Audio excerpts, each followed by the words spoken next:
За энэ удаад өмнөх бодлогод дээр тайлбарласан бүх мэдлгүүдээ ашиглаад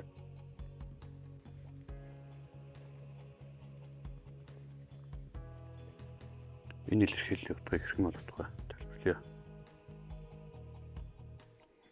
За эхлээд энэ гурван тоог энэний зэрэг болгож үзье. Тэгвэл гурван зэрэг болно. За нэмэх нь хоёр дахь нэмэгдэхүүний хувьд бол логарифм c суурьтай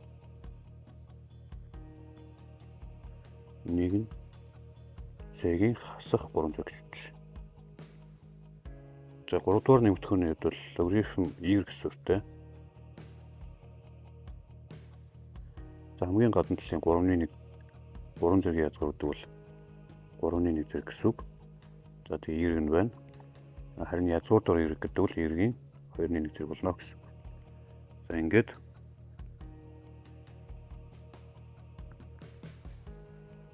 энэ хоёр адилхан байгаа учраас шууд 3-ын 3 зэрэг гэж гарч ирнэ.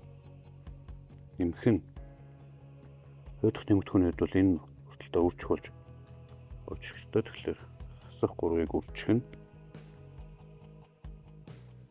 ийм болно. За нэмэх нь энэ дээр y гэж үчихэд 3 гэж утсан байна. Логарифм y суурьтай. За энэ бол суурьуд нь адилхан байгаа учраас зэргүүд нь хоорондоо нэмэгдээд y-ийн 2-ны 3 зэрэг болох нь энэний 3-ны 1 зэрэг. За эхний нэмэгдэхүүн бол мэдээж 3-ын 3 зэрэг буюу 27 болно. Дараагийнх дээр нь энэ хоёр нь энэ нь нэгтэй тэнцэх учраас энэ зүйл шууд хасах 3 болно. За нэмэх нь логарифм y суурьтай зэргийн чанараас энэ хоёр зэрэг үржигдээд y-ийн 2-ны 1 зэрэг болно гэсэн үг.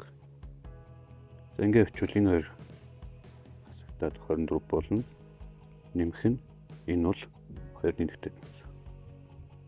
Ингээд 24 бүхэл 2-ны 1 гарна.